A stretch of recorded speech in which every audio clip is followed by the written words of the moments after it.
Without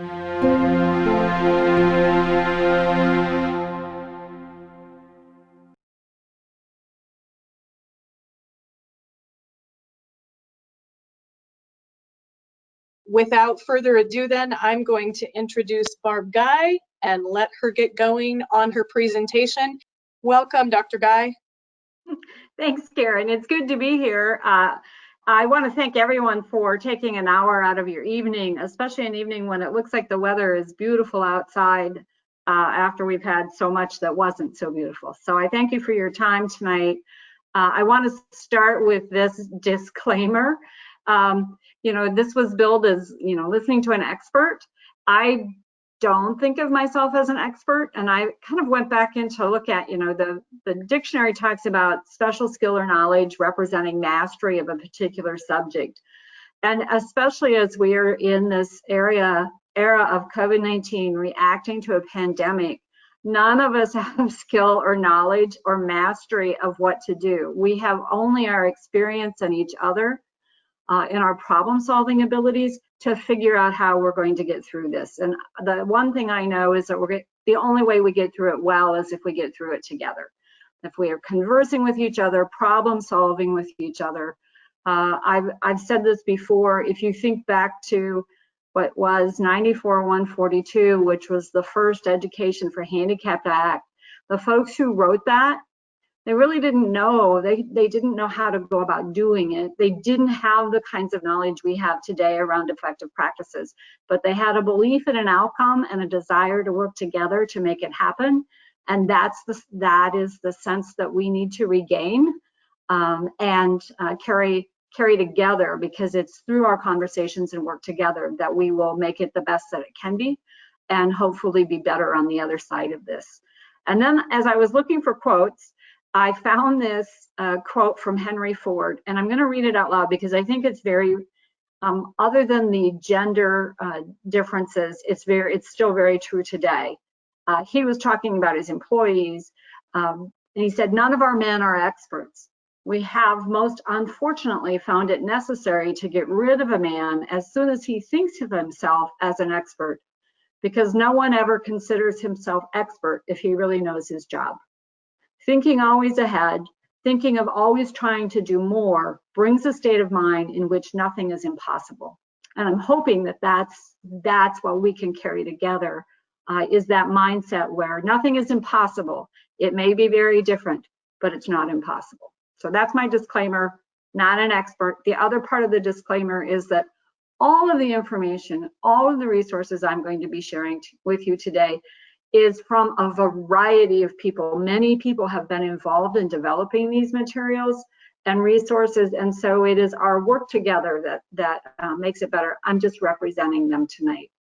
So tonight, I'm going to this session, as we were talking about a two-part session, this session was really intended to give you a broad overview of the resources that are there. I really want to clarify some key concepts and try to apply them within the Return to Learn or world, and how they apply, or how you might look at them slightly different. And I'm going to focus or go more in depth on what we're calling re-entry. And when I talk about that, the re-entry that I'm talking about is what we've really done we just finished up a series of 5 webinars addressing special ed, completely focused on special education, but focused towards providing administrators and to a smaller extent, teachers, some supports and resources as they start thinking about, as they continue thinking and start acting on and providing services. And we've organized those in 3 phases, just this big focus on reentry, and then another piece about ensuring that, so now you're thinking about people are back in school, they're feeling a little safe, they're feeling kind of comfortable with routine. We're providing services, but our main focus is making sure everybody knows what's going on, everybody's comfortable, and it's basically the health, safety, and social well-being. And then as we're providing services, we start ensuring that what we're providing for learners who are receiving special education services are receiving FAPE. And that topic, I'll go more in depth, and that's where many of the questions are, very specifically into what kinds of services can be provided. Thomas and I will go more into that, the details of that second area on the 6th, that webinar on the 6th. And we will also talk more about planning and providing what we're calling COVID-19 recovery services. These 3 actions or phases are presented linearly, but really I suspect we'll be moving in and out of all of these 3 at different times. We've simply put these here so that people can as an intent for people to think about what am I doing now, and to organize resources, so that if you're thinking about, boy, what kinds of supports do I need to ensure that people are getting the equipment they need? Well, that's really more on the reentry than it is on the recovery. So I'm going to go a little bit more in detail on the topics of these, but as I said, I'll focus on those, and the definition of terms really is in talking about reentry. And when we're talking about reentry, we're really talking about 2 major tasks: making sure that people have the supports to access, participate, and make progress. I'm going to talk about that one in a second. And supports to determine FAPE across delivery models, FAPE being free, appropriate public education. I think in the spring, we were all just figuring out how to do this. And I think we were hoping it would be much shorter term. So, we started out as like, well, it's only going to be 2 weeks, so we'll just talk about voluntary activities or enrichment activities. And then we went to a voluntary and required, and that was a bit of a mess. And so I know that, I think we all know that we can do better than we did. And people are working very hard to try to make sure that we do better. And my guess is that we'll continue to do better as the school gets on, as we understand more. Because we'll try things, and then we'll have to try different things, and then we may go back to the first thing. But here's the piece that's really important about now versus the spring. In the spring, when, since most districts were providing voluntary, the information we provided from the department was around access. We had to make sure that students who were receiving special education services could access services. And in some senses, that's a 504 application. But now that schools are in session and they're providing, or will be in session, and they're providing services to all students, we now go to the full concept of IDEA and the concepts of FAPE. So we should be talking about 3 things: access, participation, and making progress. Those are the responsibilities of districts, of schools, and of IEP teams. So now we've broadened our concepts and our conversation from just access to access, participation, and making progress. I'm not going to go deeply into these 5 fundamentals of FAPE. These are abbreviated somewhat from the definitions that are provided within the rule. One of the things we found as we started providing supports around talking about what does FAPE look like in a hybrid model, what does FAPE look like in continuous learning, was that while we all have a definition of FAPE, we may have all different understandings, or sometimes maybe one individual, myself included, may have multiple concepts or understandings of what a free, appropriate public education is. So we went back to the rules or the language of IDEA and have paraphrased these somewhat. But there are 5 things that need to be considered when you're thinking about FAPE. The unique needs of the individual. In the law, that's right up top. That is the very, very most important. And you take those unique needs of the individual and you apply those across the remaining 4. Public expense, I think a lot of us have thought about FAPE, that free appropriate as being at no charge. But one of the things that's important, and really important as we talk about continuous learning, virtual learning, or hybrid learning, is that it's under the supervision and direction of the public agency. So the concept of just dropping off a packet and saying, have at it, is not really supervising, and it's not directing. So that's one of the things that we'll need to be looking for to ensure that FAPE is happening. Is there supervision and direction being provided for the delivery of the specially designed instruction? The standards of the SEA, basically that's the things that are broader, like the general curriculum that's available to all students. Any other state standards, if you're familiar with the restraint seclusion that applies to all students, that would be another example of the standards of the SEA. And what's important here, and it also coordinates with the next one, the appropriate preschool, elementary, or secondary school education, is that when we start considering FAPE, then we have to look at what's being provided for all students in that district. And from there, we start identifying or drawing on what are the unique needs of the individual in that situation. When we talk about the preschool or the appropriate school, basically, it's important that we look at what's age appropriate, the interactions with peers, the location of the services, and the placement of the student within what's being provided. And I'll get into placement in just a little bit. The other one, which is really big, it's just a couple of words on there, but anything in order to provide FAPE, you have to meet all the requirements that are there for IEP services, so that the IEP meets all the compliance requirements, which would include LRE and some of those other concepts. I think I have one more thing on, maybe two more slides on FAPE.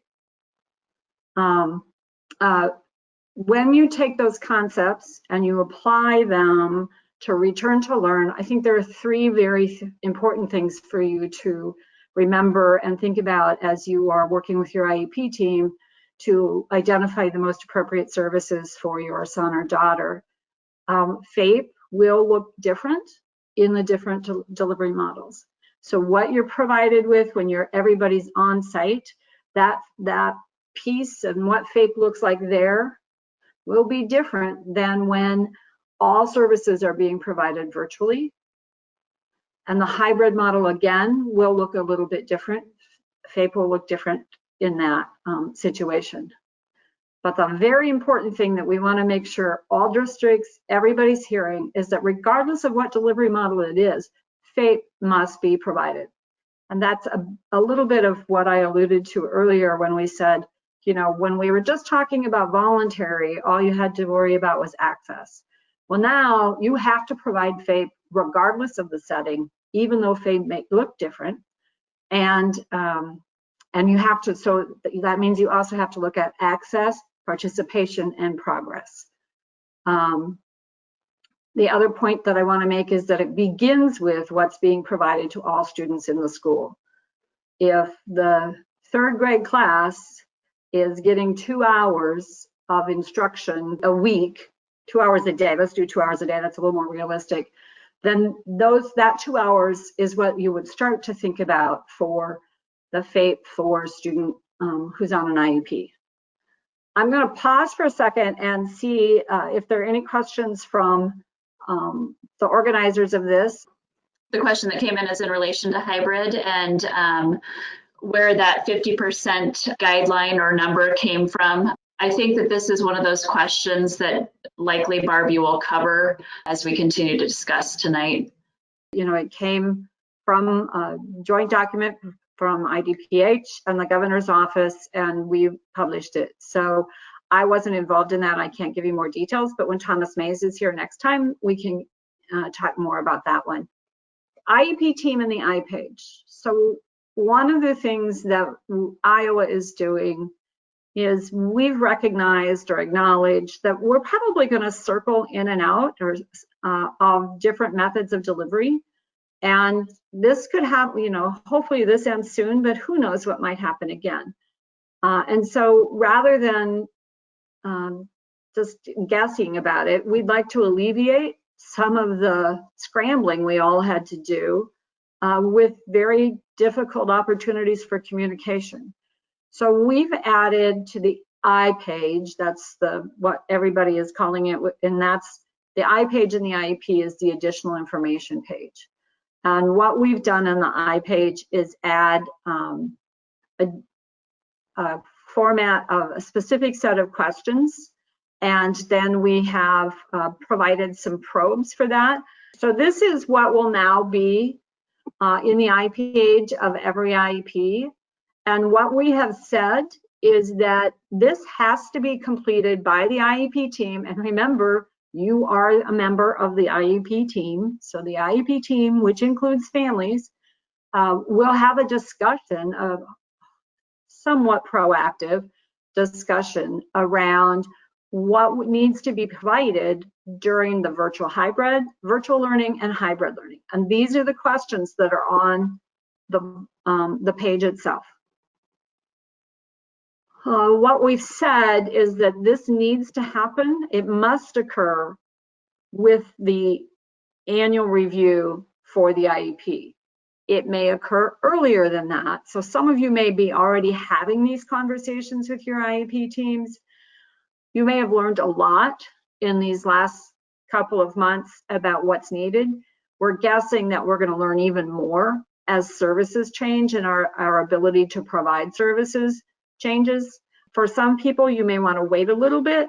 For some folks, you might want to go right away. You can always amend, you can always change. And the other piece that's in here, I'll show you the next link. So these are the actual questions if you want it in a simpler format. And we've added in there for each of those sections some simple things that you might think through or talk about or prepare for. So if you're talking about accessibility, how can the student participate? Can they comply? This is a big conversation that's coming up right now. What if my student can't wear masks? What if they can't do a mask? They can't comply with the district health and safety procedures. What if they can't do that? So there's a bunch of questions to think through for IEP teams to discuss. I think this is what we're hoping for with this is that people have real conversations about it, that we can possibly put aside this concept of trying to do everything the way we've done it, and instead thinking what are the needs right now. As we've talked with educators, I think they're also concerned about how to help children wear or comply with the health procedures of the district. And one of the first questions we want to do on the mask, for example, is, so not just parents, educators as well are saying, well, they can't wear a mask. Instead of saying they can't wear a mask, start with, go to what would it take, or what are the issues that are keeping this individual from wearing a mask. And if it's a sensory issue, can we deal with something different that complies with the reason for wearing a mask, which is to dispel or at least reduce the aerosols or drops that might be in the air. Well, if we can't put something here, then can we look at social distancing? What can be done for social distancing to help dispel that any chance of releasing something? And honestly, I think that one might be more difficult than the mask one. And then if that's not possible, what are the things we can do to mitigate the number of people who might be interacting, right? So then we look at smaller groupings of students. But I think that those are the kinds of questions that teams must have, holding true to the concepts of IDEA, which are we want students to interact with students without disabilities as much as possible. We want students to be able to generalize and move from setting to setting. There are a lot of things we have to hold true to IDEA. I don't want there to be, health and safety is the first consideration of everyone, right? Health and safety of everyone involved.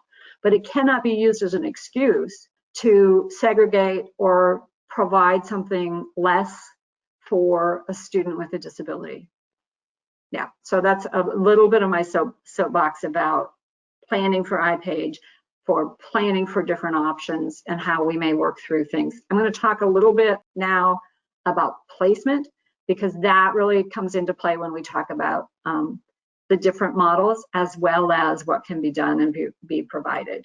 One of the questions that I hear a lot, and it was included in the set of questions we received for this, is around students who have turned or are turning 21. Is there something we could do to extend their services? There is a process that allows us to extend the age of eligibility. The IEP team just needs to have the discussion. The AEA Director of Special Education has to make a request of the Department of Education to extend services for an additional time, eligibility for services beyond age 21. We at the department will continue to consider those, and we will take into consideration the fact health condition. We may apply it beyond just the individual to the health condition of the pandemic, and so we would probably look favorable upon those. But you would still have to have a reason for providing them. So, for example, there are some students who really are ready to graduate, right? They've got everything. They've got everything they need to enter that next environment. So the simple matter of reaching a maximum age, they really don't have a need to continue public services. So we would have to see a need for continued learning in order to enter that next environment. There's a process. Talk with your IEP team. The IEP team makes a request of the AEA Director of Special Education. The AEA Director of Special Education makes a request to me, and we review it at the department and go from there. Anything about the iPage that we need to spend a little bit of time on? Barb, can you quickly clarify for families what the process is? When you say talk to your IEP team, you mean there should be a formal IEP meeting about the iPage? You know, the process has usually, it's not a formal process. There is language in an administrative rule that gives us the authority to make this decision. And the way it's happened in the past has always come through the IEP team. The IEP team has a conversation and says, yes, there's a need to continue services.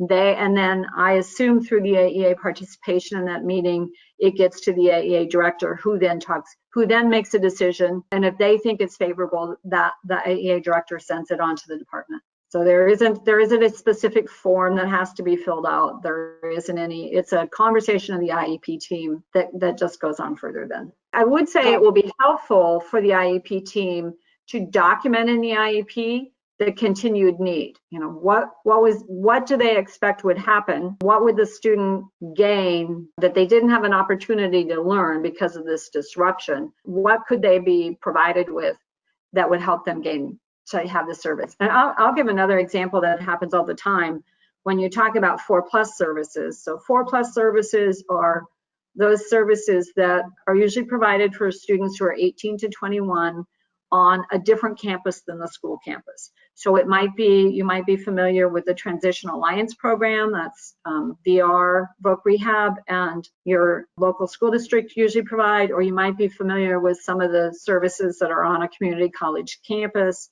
like Vital or services like that. A lot of times those, and again, we're not maximum age, but those students at the end of their senior year, there's a plan for them in the fall to go to this 4+ service, and then all of a sudden they get a job. Or I've heard of, you know, the boyfriend moved to a different town, and so the individual did too. So the need for the service no longer exists. And that's what we're talking about here. Is there still a need for services? If somebody's lined up to go to college or to have a job, then there's probably not a need for them to continue, even though to extend their services beyond the eligibility age. That's what I was trying to say. Anything else? No, I think that's okay. The only point I was going to make was that make sure that you all remember, all of you family members. I mean, obviously, like we've said, this is a difficult time for everybody. We're all learning and working together. If you feel you need to have something addressed with your IEP team, you are part of that team, and you certainly have a right to ask for an IEP meeting in regard to the iPage or anything else. Absolutely, you do. Heard a couple of times people say, what if my school refuses to have a meeting with me? Well, we don't like hearing that. A couple of things. One is schools are going to be slammed as well. So, you know, think about, hopefully you can work together to find a reasonable way and time to meet. think about alternate ways to meet. If there's a possibility of doing it virtually, that might be easier to arrange. The other thing is, if they really do continue to refuse, I personally would ask for a prior written notice. I think I would probably ask for a prior written notice if you were asking the team to consider extending services and they refused. So I'm going to talk a little bit about placement. So I think FAPE is pretty complicated. Placement for us in a brick and mortar typical on-site can be somewhat complicated, and certainly we get into conversations about appropriate continuum of services, or if there's a full continuum of services. But now that we're in the pandemic, where we have service delivery models that were never even considered when IDEA was written, right? I think that when this is all over and we finally reauthorize IDEA, we're going to have to look at defining what that continuum of services is. And so I want to start with, when we're talking about placement, language matters here. There are a lot of words that people are using that sound very similar, but people might be using the same words and meaning two different things. So, and I just put a couple of these on the screen. Homebound, homeschooling, we're having services at home, we're schooling from home, and I put parent choice in just as a prompt for me. These all have different meanings within the law. And what's really important is to try to understand what the other person is saying to make sure that you're talking about the same thing. I think homebound and home services are things that are written within IDEA as a typical placement option. This is not 100% technically accurate, but for the purposes of conversation within COVID-19, I would think about homebound services as really a placement option, primarily when the school is back completely to brick and mortar. It's just simpler because there are very specific considerations for determining homebound services, or home services. So think of that as a typical placement option, typically provided when you're in brick and mortar. Now, if you have a student who has been already receiving homebound services when you were in brick and mortar, then continue to think of those as homebound services. When we talk about the services that are being provided during this COVID-19 pandemic, and you're talking about, well, we're schooling at home, might be easiest to think about. So does homeschooling mean that you're actually not providing you're not receiving services from the district, that you as a parent are the instructor of record receiving no services from the district? Or is it that your child is receiving services at home and you're the person who's having to provide them? So if everybody's in continuous learning or virtual learning or hybrid services, but it's the district who's really providing the services, then you're still getting basically a public education rather than something that we've thought of as not public education. And there's some complexities in that. Thomas and I will get more into details about that when we come in 2 weeks and give you some definitions on this that are more formal. I just want you to know, as you enter into conversations with your school or even with other parents and you're swapping ideas or just commiserating with each other, know that you might be talking about the same thing and using different words, or you might be using the same words and talking about different things. So just try to listen for understanding of what the other person is talking about to make sure it's what you are talking about as well. And the reason I put parent choice up there, again, as a prompt for me, is we have many districts are saying to parents, you have a choice. You can do complete virtual or you can do hybrid. Okay, so that's your choice there. That's a choice all parents in the district have.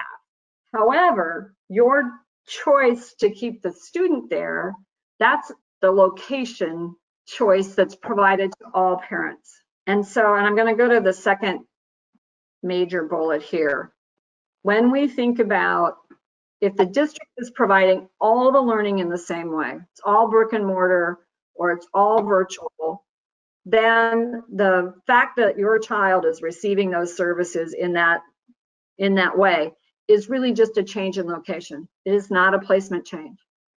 But as soon as the district starts providing options, they're doing hybrid and continuous, there becomes a placement decision. So, and then once there's a placement decision, then that's something the IEP team can make.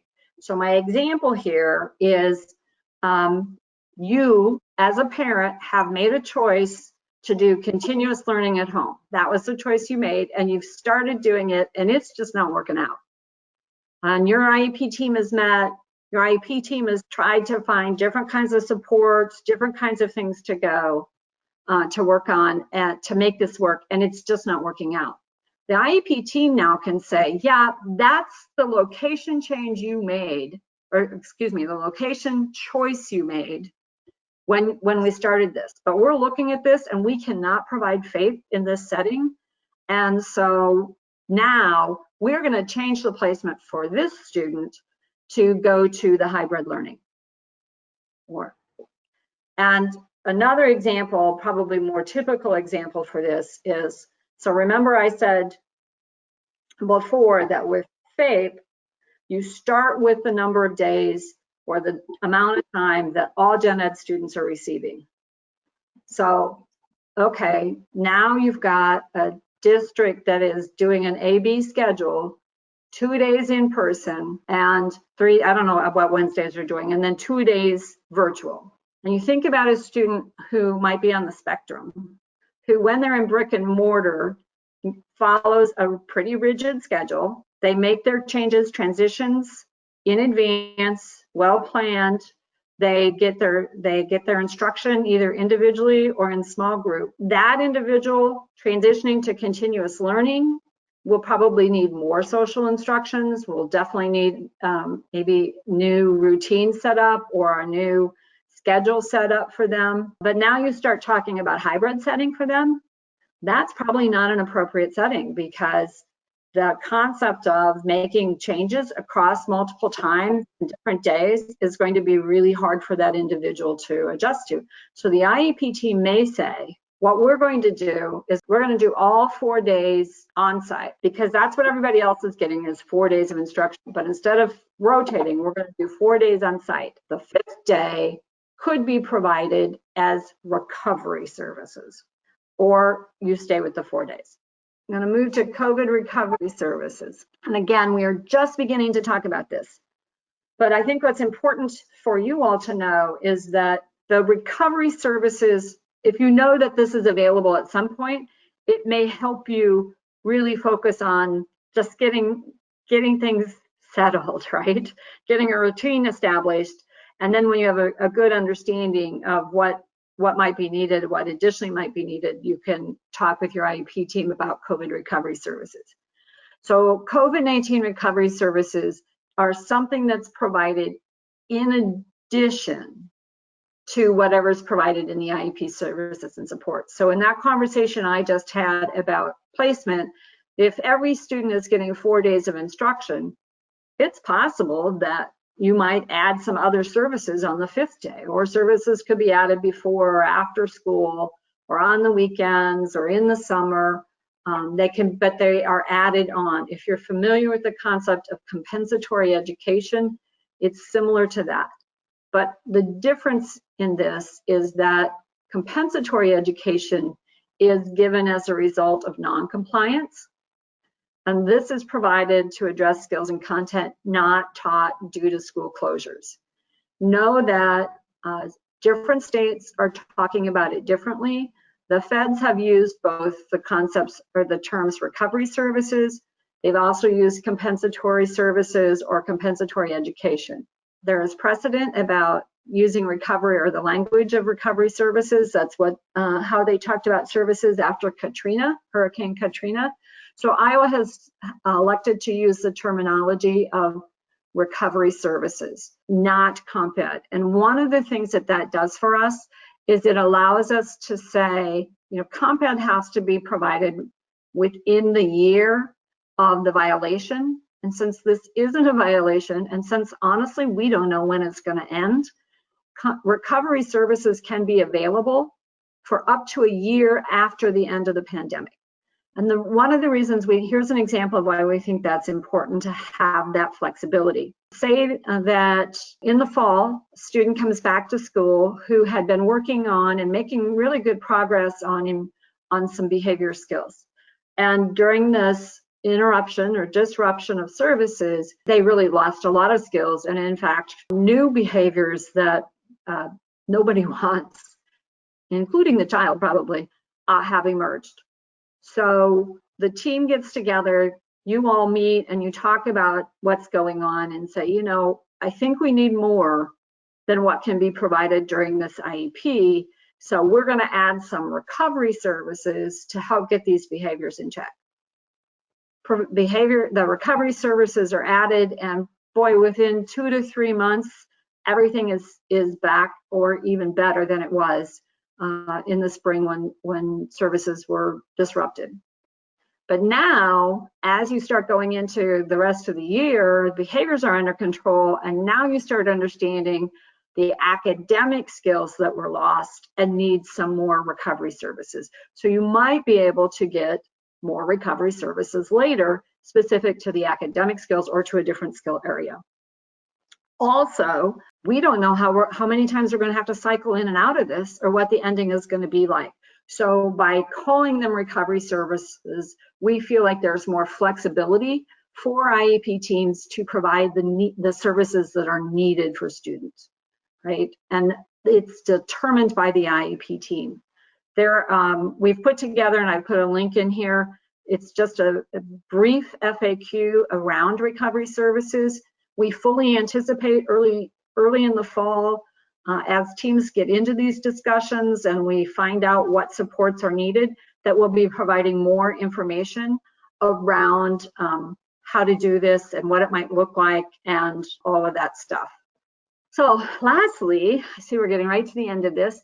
I wanted to tell you about some additional resources that might be available for you. We are in the process of developing some parent materials around all the information I've just shared, plus a little bit more. And we've developed something that's called a compendium of resources. I put a link in there, but again, I want to show you what that looks like. So if you notice, these are the materials that we've developed and shared with educators, administrators, and somewhat with teachers over the last 4 weeks. And they are organized in the same way that I just talked with you. So we've just been talking about this focus on reentry. Here are the 2 tasks that we talked about, and then here are a ton of resources. Some of these I've linked in for you, some of them in the presentation, some of them are not. They all go into much more detail than I've shared with you. And if we go down, ensuring eligible individuals receive FAPE, there are a number of resources around progress monitoring, how to provide secondary transition supports. The sweet spot on building positive student behaviors and engaging climates for learning has some great information for kind of just basic. It does not, we acknowledge that for those kids with really challenging behaviors, there's going to need additional supports, and we have those supports that are with really the challenging behavior teams in the AEAs, but goes deeper into those kinds of things. And then, as I just mentioned, the FAQ is there, and coming sometime in fall, we anticipate having more information about providing monitoring and revising those recovery services. The other resource I want to leave you with, iowaIDEAinformation.org, is something we're calling I3. If you're not familiar with this, we have moved, there used to be the AEA procedures manual, several hundred pages, and by several hundred, I mean 400 to 500 pages. This is now an online tool that is part of the guidance system for procedures. So everything is online now, which will allow us to make changes more quickly, as well as give you the opportunity to increase the access to them. And so lastly, I wanted to show you, there are resources here if you hit the resources side of it, and for families and for anybody actually. And then if you want to see what things that the AEA is providing around COVID-19, there's a little link up here that will go to their resources and give you more ideas on what's available there. And just to let everybody know, that is on the Ask website, so really easy to find. Barb, this is Alicia. I was just going to ask, there's a lot of questions coming in about recovery services. And so I wanted to point out again that in that compendium that Barb shared, that Dr. Guy shared, which is both on the Ask website and the Iowa Department of Ed website, it does have a great Q&A specific to recovery services that I think would give you many of the answers that people are asking. So we're figuring it out, right? We will know more, and we will need your input and your feedback to know what resources we get, what are needed, and what questions need to be answered. Dr. Guy, just real quick, I noticed that there were that I page, just, you know, what if a school shuts down? That I page is like, that's the way to go, right? That doesn't mean it goes away or anything. I just think that would be really help to clarify. Yeah, I think thanks for that, Deb. Think about the iPage as a piece that's just talking about the hybrid and learning or virtual learning piece. The rest of the IEP just stays the same. So don't document, don't change minutes on the F page. Don't change anything around what's typically provided in brick and mortar. Put everything on those additional pages for what would be provided and supports that are needed when you go to a virtual learning or to a hybrid model, and just leave it there. Because then if something, say we go back to brick and mortar and we're great for 8 months, and then next fall something happens, you don't have to say, what do I do now? Everybody can go to that page, and to the best of your ability, that's where you start. You just pick that up and start working there. And you might have to do an amendment, or you might, but there, at least there's a plan, right? And so when a school shuts down now, I think we still have to learn what that looks like, but I think we're saying schools aren't going to shut down because we have ways to provide the services. And if they shut down, then there's no services anyway at all, right? If they completely close. Barb, if I might interject, I think the concern maybe lies within what if a school shuts down before your team has had a chance to complete the iPage? Yeah, I think that's, we're providing a little leeway here, similar to what we did in the spring is, you know, you might not be able to get that page done, but let's document then go ahead with the conversations, right? Go ahead with the conversations and planning and get things going. You do not have to wait for the completion of that iPage to get things going the way they need to go. But keep a record of what is being provided and how it was provided, or mostly the effect of that, so that you've got that information when your team does meet to do the iPage. And we're telling that to districts too. Don't wait till you have that page ready, done, to do what you need to do to make sure kids are getting services they need. I guess that's a good way to end, and I know we're a minute over here.